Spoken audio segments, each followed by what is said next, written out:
Hello, yeah, I'm really happy to be here.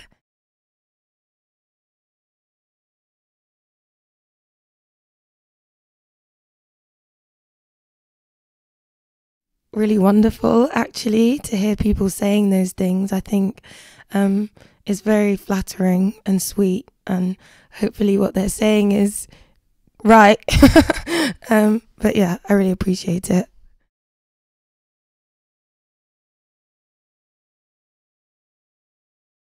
That's a good point. It is quite difficult to find me on the internet. There's probably 100 million Celestes. I know in Central America as well, it's a really popular name. Um, but actually, my last name is Waite, Waite, and I didn't think that really sounded like a singer's name when I was younger, so I just decided to call myself just Celeste. So yeah, well, I've just given away my last name, haven't I? So that's gone. That's a good question. There's so much music I listen to that comes into my periphery and that inspires me. But I guess primarily it's jazz and soul mixed together. But there's all different music that inspires me, like blues, rock and roll, even rock, electronic music.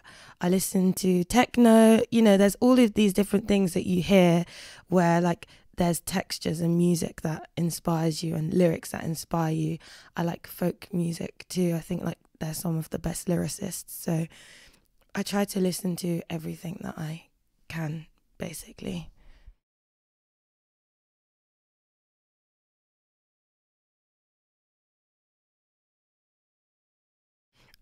Well, from a really young age, and I feel like people sometimes don't believe me because not everyone can remember this far back, but one of my earliest memories is being 3 years old. And I know I was around that age because of where I lived at the time.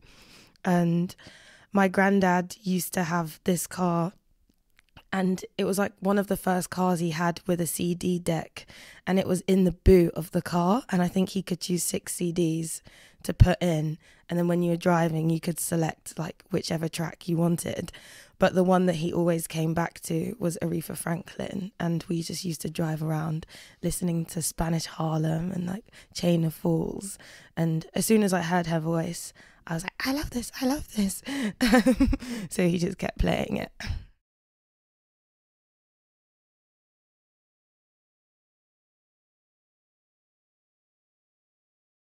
I love Janis Joplin, and she's somebody that I got to hear but a bit later on, like probably around the age of 11 and 12. My stepdad was a big fan of Janis Joplin, and he knew I liked Ella Fitzgerald and her version of Summertime. And yeah, when I was around that age, I remember he was like, you wanna hear this? And I just heard her like howling at the beginning. And again, I was like, wow, who's this? And then that's how I kind of got into her and listening to her.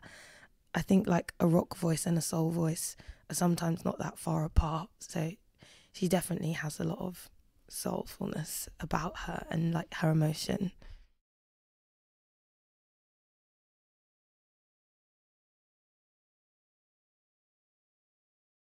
I think most of my style has really come from my voice and just how I naturally sing. And I've kind of gone between different styles in terms of production, and at points it's been more electronic, and then more recently it's been far more stripped back. So I think I found my sound as I found my voice, but I'm always still experimenting with different sounds because that kind of keeps me excited and interested in making music. But yeah, I am more focused and honing in on something more specific for me at the moment, which feels good. Yeah.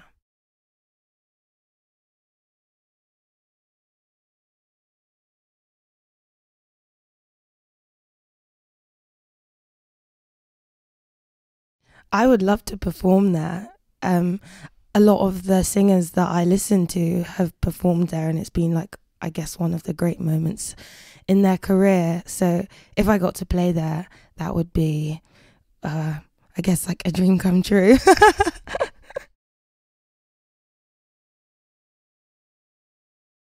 Yeah, I mostly find inspiration for writing from the things that I experience every day and like the things I see others experiencing. Um, if I'm not always inspired by my own life, then I try to observe other people and try to sort of absorb that emotion, because you're not always going to have something interesting to say about your own life.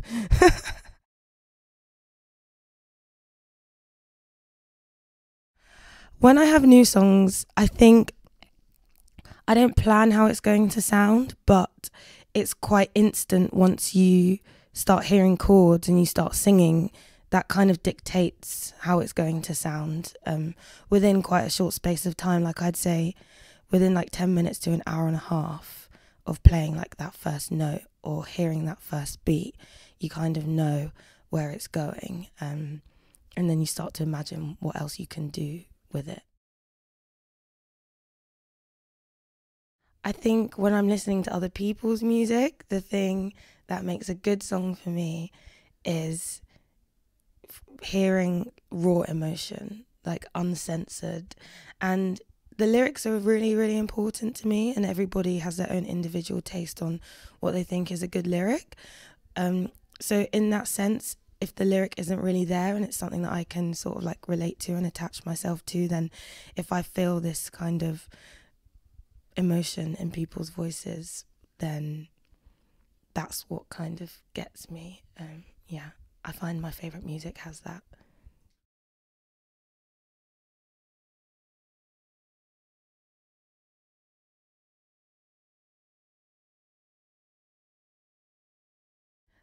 That's a really good question. I think when you're supporting like a big act like someone like Janelle Monae, you know there's going to be a big crowd there, like you know it's going to be sold out. You don't know what their reaction is going to be to you, so that's kind of the fear element when you're going to do those things. But then when you get there and everyone's so welcoming, you really enjoy it and it feels like you feel adrenaline. I think the difference is when you're going out as a newer act, playing your own headline shows outside of the place that you live, kind of thing. You're always thinking, is anyone going to come? But the difference is the people that do come have come because they're a fan of your music, and that's exciting to kind of like touch base with those people and see those faces for the first time. So that's okay. So yeah, I enjoy both supports and my own headline shows. I enjoy supports a lot because you get to listen to the music of like an artist that you really like. You get to kind of meet all the people around them as well, which I really enjoy.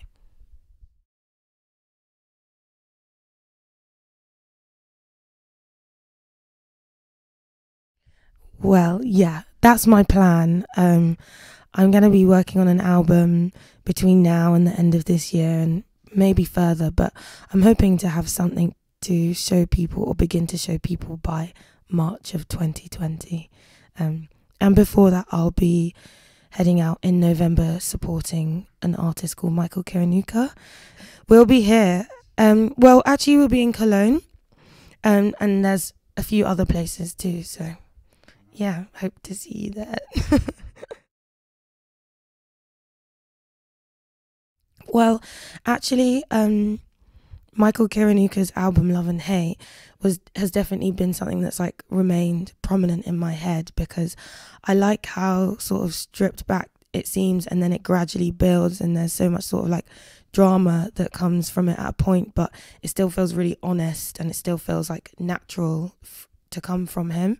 So it's definitely inspired me in that way and stuck in my head. And when I actually signed with Polydor, he was like one of the main artists that I sort of had in mind that I would want to like collaborate with him at some point or support him on a tour. So I'm glad that that opportunity has come about.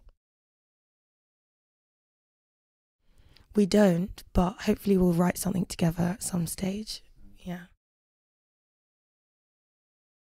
Thank you. Thank you very much.